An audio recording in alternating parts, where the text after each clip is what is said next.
We're on a yacht with a lot of Miami millionaires. We're gonna ask them how they make their money, what industry they're in, what's the most they ever made in a month, best financial decisions, worst financial decisions. Let's explore money, because really, money is just a game, and these people play it well. So let's explore.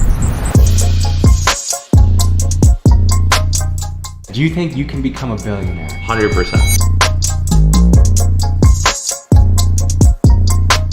I sold that business for 115 million. What would you say your net worth is now? 400 million? One thing I've picked up about this younger generation is we all want to run our own show, whether it's a YouTube channel, a t-shirt company. We want to be our own boss and do things that matter. Entrepreneurship is very important to me. That's why I spent 16 weeks with Milwaukee 8th graders leading them through an entrepreneurship course that culminated in a pitch competition where first, second, and third place won money to put towards their startup. In first place, we got Cyrus. The topic of wealthy people has been forefront in our country's discussion. Some people villainize them, thinking that they're evil or bad people that somehow took advantage of people to get to the top. Other people celebrate these entrepreneurs and want to aspire to be like them themselves. The first entrepreneur I meet up with is Jordan Welch, a successful multimillionaire YouTuber that has had a variety of businesses. He takes us to meet two of his friends, Zane Jan, a man who is worth a few hundred million himself and is on his way to becoming a billionaire by 30. The other man we get to meet, Eric Spofford, recently sold his company for $115 million. Today we go through mansions, condos, yachts, Rolls Royces, and more to see what it's like living this life. Guys, I'm really excited about today's episode, meeting with Miami ultra millionaires, going on yachts. You're wearing that? Yeah, dude, you look kind of like a nerd. Yeah, big time. You guys think I should change? Yeah. Okay, just 1 second. Oi, someone fetch me a water! Here we go. Cheers. Yo, we still exchange points. When it come to chats, we don't take none. Yo! Oh boy, What's up, man? Again, bro. Good to see you, bro. Yeah. Zane, How you nice to doing, meet man? you. Tommy. What's up, Zane? Awesome to meet you, man. Tell the people where we are right now, Zane. So we're here in Miami, Florida. We're 39 floors up here in a penthouse. We're gonna show you a crazy view right now, so let's go.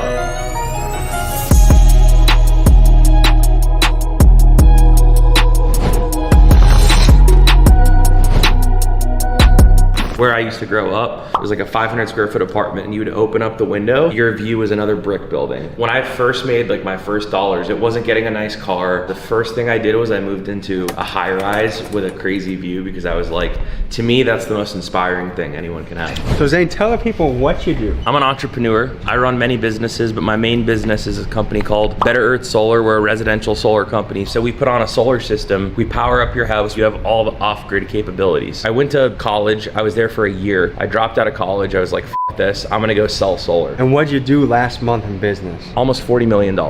Yeah. Congratulations. Yeah, I appreciate it, man. So Zane, do you think you can become a billionaire? 100%. And how old are you now? 27. And when do you think you'll be a billionaire? By 30. How many employees do you have? 650 W2 and 3,000 contractors. And those are your sales guys? Those are sales guys, yeah. And you have guys there that maybe work for 3 months and make a few grand, and you have guys there that work for 3 months and make $1 million. Your number one salesperson in the country? $3 million. And he's from Wisconsin, yeah. Represent, Chance, baby. his name's Chance Prachinsky. His first year working with me, he won a white Lambo. So gentlemen, do we have a yacht to be boarding pretty soon? Yeah, let's do it. This is it? Yeah.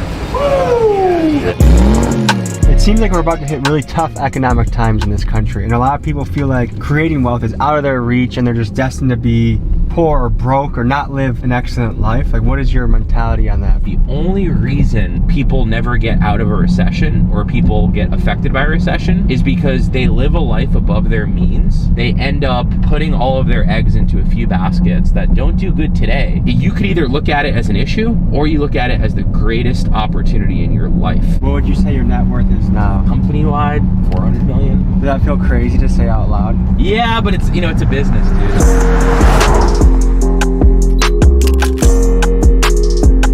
Where are we right now? We're here at Island Garden Marina. This is the most exclusive marina here in Miami.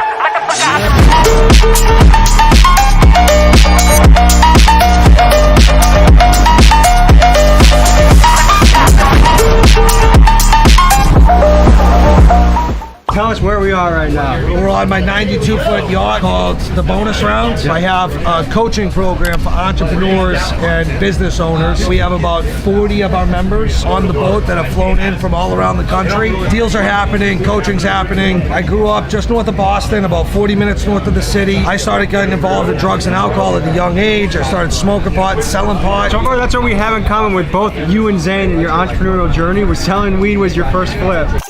14 years old was my first ever massive drug purchase and sell. I swear to God that selling drugs is a better MBA in business than you can get in college. I'm just saying it taught me a lot. When I was 14 years old in 1999, Oxycontin was just hitting the scene. Don't be afraid to take what they give you. Often, it will be an opioid medication. Creating this opioid epidemic, but he brought over a 40 milligram Oxycontin pill and we crushed it up, and I sniffed half and he sniffed half, and it birthed an opiate addiction in me on the spot. 6 months later, I had dropped out of high school and I was an IV heroin addict. What brings you guys here? Networking, man. Solid event, man. I moved to Miami. It's like no brainer, you know. Seek guidance. Mentorship, vision. What kind of industries are you guys in? I'm in the audio, video, smart home. Content creation industry. All things real estate. I'm in e-commerce. I do AI consulting. The restaurant, food and beverage industry. OnlyFans I would say Jewelry. real estate. Consulting space. podcasting. Solar, baby. Sales. What's the most you ever made in a month? One time I made 180,000 in a day. 150. 300K. 37 grand. 350,000. 52 grand. 60,000. 15, 16. Probably over $1 million. What's the most you ever lost in a day or a month? I lost 50K in one investment. Some guy scammed me. 10, 15K investments. $60,000 of inventory to spoilage. Like 150,000. A few $1 million. 10, 15 grand. 1.2 million. I got fucked over by my old boss. From 15 years old for about the next 6.5, almost 7 years, I shot heroin, used drugs every day. On December 7th of 2006, after a robbery gone bad, where I had robbed a guy for $82 with a kitchen knife, that's when I got into sobriety. And I've been consistently sober and in recovery since then. I started this sober house in October of 2008. It was me and 11 guys that lived in a house, and I helped them get sober and I helped them change their lives. And that grew into one of the largest providers of addiction treatment on the East Coast. We did $55 million a year in top line revenue. But I sold that business for $115 million. Do you guys think anybody can be rich? I think it's a mindset that you're wired and you either have or don't. Yeah, 100%. Especially nowadays with the access with the internet, with all the opportunity that we have, anybody can become rich. Anybody that wants it can. Yeah, completely. 1, work hard. 2, if you have good intention. And 3, you're just surrounded by the right people. It's almost impossible not to have at least a degree of success. Why do you think rich people have been so demonized in our culture as of lately? Self-reflection, right? They have what I want. It's their fault, not mine. It goes back to the whole excuse thing. So I mean, most people, they're not willing to do what it takes to become Correct. successful. And that pisses a lot of people off nowadays. correct. I have no idea how to dress myself in a club in Miami. What do I gotta wear? Black fit, black shirt, black jeans. How much does a designer t-shirt go for? $200 to $300. All right, guys, you can do that, or you can shop at Big Dogs Gotta Eat, TommyGMcGee.com. Get the shorts, get the shirts, get the hat, get the ski mask. All of that, you can buy the entire bundle for less than $200 to $300. We got a couple hours to kill before we go to Eric's house for dinner. I gotta find out what t-shirt I'm gonna wear so I don't look like a monkey in Miami. Let's go shopping.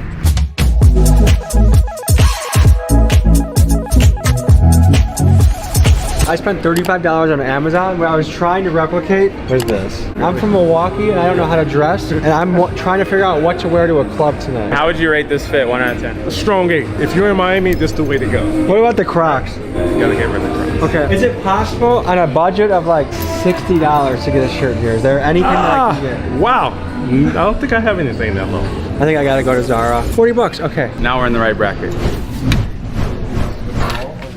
Thank you, you too. I'm starting to be successful as an entrepreneur, but I've been so frugal my whole life. That's a good thing. It's hard for me to just look at a t-shirt that's $200 and just buy it. A lot of it is so superficial, bro, and it's not necessary, you know? You want people to respect you off your name and what you've created, not off of what you wear. And 9 times out of 10, people don't give a shit anyway. Now we're heading to Eric, the guy that owns the yacht. We're heading to his mansion for a dinner that he's hosting, so we'll see you at his house. This is Eric Spofford's house. Went from drug addict to multi-millionaire.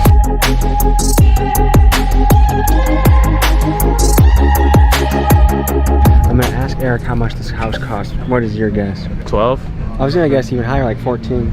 my lovely partner in crime, Lori Bedreau. Couldn't ask for a better partner. Before I owned this house, this was used as a short-term, high-end Airbnb. I got a picture on my back dock right there of Conor McGregor holding a shark that he caught. If you look up the Little Baby video. He's playing right now on this speaker. Yeah. But the song On Me, the music video was all shot at this house. Crazy about me like gon' do more than 100 rounds in the screws, yeah. I get real chicks. Here we got a movie theater. I never actually really use this room though. I don't watch any TV. So this is superhuman protocol. They say that most disease centers from a lack of oxygen in your body. And so I do this thing every day. That thing makes 96% pure oxygen. It fills this bag up, throw one of these face masks on right here. And I'll do 10, 15 minutes of straight oxygen. Breaks up your blood and actually pushes the oxygen into your cells.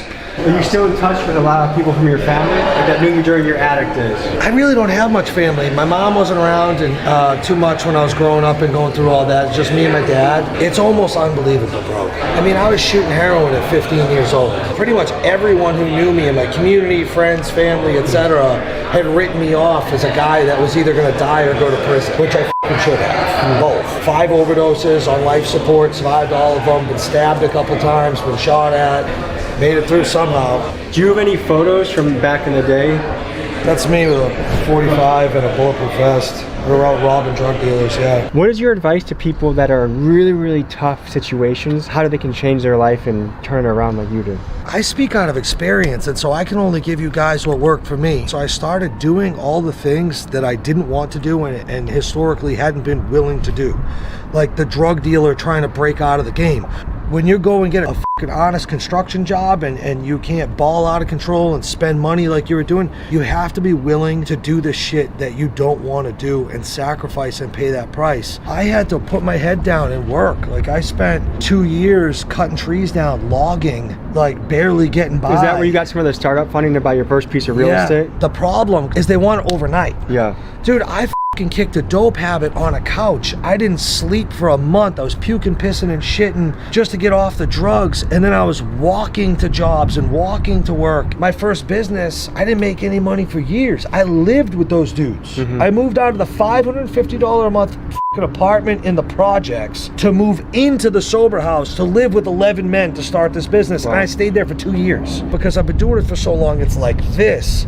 But most people don't survive the very early stages of it because they feel like they're spinning their wheels and not getting anywhere. But it's necessary. 100%. How can the people find you, Eric? Jumping on YouTube, just starting to put out content there now, and so appreciate any subscribers that jump over. I'm brand new on YouTube, but I'm heaviest on Instagram. I was talking in the car with my team, all the people that impressed me today, and you are the top of that list. You're 23 years old, you're running a 150 plus person operation. Tell me a little bit more about that. My name is Travis, living in SoCal right now, working in the solar industry. Started out in selling alarms door to door in good old Ohio. Realized I was kind of decent at selling. Did you go to college? I did for a semester, and then I realized that it wasn't for me, so I ended up dropping it. Were you already doing door to door at this point, or did you drop out and then go door to door? Dropped out and then went to door to door. So you do very well under pressure, I'd imagine. Yeah. Okay, definitely. So how soon did you go from dropout to, hey, I'm Travis and I'm successful? Yeah, so I mean, first year sales didn't make too much money, but got the skill set. What's not too much money? I made like 20 grand my first summer. Okay. Yeah. Okay. Next year, made my first 6 figures. It was in 4 months, ran about a 50-man pest control team. Had my buddy who showed me some numbers in the solar, and I was like, okay, this is the real deal. We ended up starting our own company, and now we're here. Message to you guys is keep on growing, keep on pushing.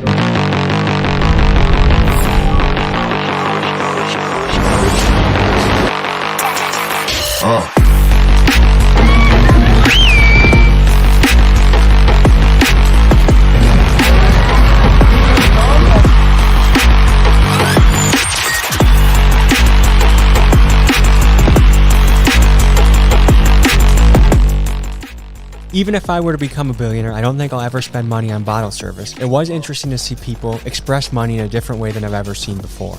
Being rich can mean a lot of things to a lot of different people. To me, it's about finding a purpose and a passion that you love and chase it. It's about building a community of family of friends around you that you love.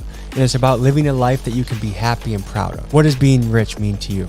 A big thanks to Jordan for leading me on this adventure. Go ahead and subscribe to him and blow him up. Folks, life is a grand old adventure. Thank you for joining me with this video. I appreciate you so much. Cheers.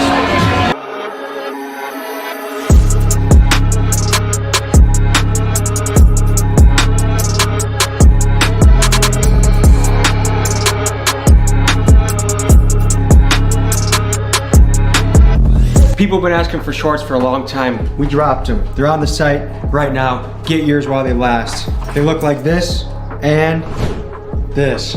So get yours, TommyGMcGee.com. Hats sold out, but now they're back in stock too. So enjoy yourself, go shopping. And if you like this video, subscribe here and check out this video.